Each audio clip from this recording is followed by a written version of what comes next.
भेरगाव जिल्ला बाथौ गौथुमनि सेथि बोसोरारि जथुमा लोगोसे बाथौ सान फालिनाय हाबाफारिया दिनै खुंफुं जाबाय। साननैनि मेहेरगोनां हाबाफारिजों उदालगुरि जिल्ला भेरगाव बड'फा नोगोराव खुंनाय गेवलां मेलनि सिगां आलारि खुगा लाइसि बेखेवनाय, दान आजावनाय आरो गेवलां मेल बायदि हाबाफारिजों खुंफुं जाबाय। दान बावजेननाय आलासि महरै बाहागो लायो समाज सिबियारि जौस्रां बर', गेवलां मेल आरो लाइसि बेखेवगिरि महरै बिटिआरनि इएम दावबायसा बर', गेवलां मेलनि गाहाय आलासि सभाराम बसुमतारी दुलाराय बाथौ गौथुमनि आफादगिरि, लोगोसे भेरगाव जिल्ला बाथौ गौथुमनि गोबां दैदेनगिरि आरो सिबियारिफोरा बाहागो लानायनि गेजेरजों हाबाफारिया मेहेरगोनाङै जोबलाङो।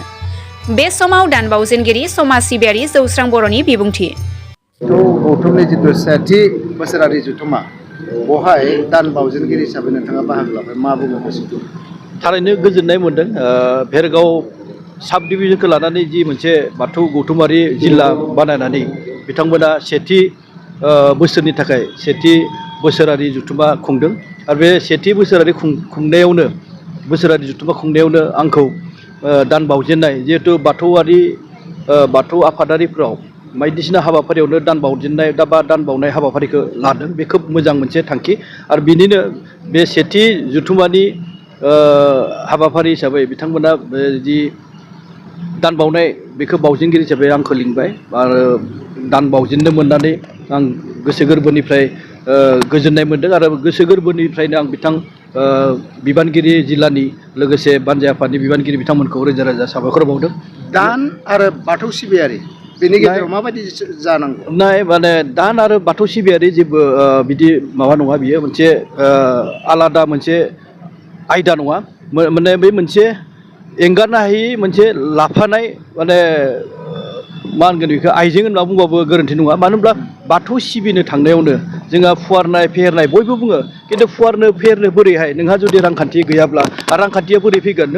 नों आं बयबो जुदि दान एसे एनै होलायनानै बजबलायाब्ला होमब्लाथ' जोङो खुनु जेबो खामानिखौनो मावनो हानाय नङा। बेखायनो बाथौ सिबियारि हिसाबै जिहेथु जोंहा गोबां खामानि मावनो दोङो, बाथौ गौथुमा गोबां खामानि मावनो दोङो, दा बे गोबां खामानि मावनो थानायखौ जाफुंनांगौब्ला जोङो बयबो एफा एनै दान होथारनांगोन आरो बेखायनो जोङो बे हुदाया, दान बावनाय हुदाया नांथारगोन। आरो धोरोम सिबिनायाव रांखान्थिनि गोबां जिहेथु नांगौ जायो, प्रयजन दङ, बेखायनो धोरोम सिबिनोब्ला बे रांखान्थि बेलायाव अनसुंथाइ बावनाय एबा रां खेन्दा होलायनाया होथारनांगोन। होमब्लानो जोंनि हाबाफारि जेब्ला गौथुमानो लाया मानो बा बाथौ सिबियारियानो लाया मानो, जेरैबायदि गामि ओनसोलाव थानसालि लुनो दङ, बबेबा गामिया गम्बुसा जादों आर'जसालिया जायाखै, बबेबा गामिया आर'जसालिया जादों गम्बुसा जायाखै, बेफोरखौ आबुं महर होनांगौब्ला माने जोङो रां खेन्दा होलायनांगोन, रां खेन्दाखौ खांलायनांगोन। आरो आं फोथायो जोंनि गेजेराव बाथौ सिबियारिनि गेजेराव बे रां खेन्दा होलायनाय हुदाया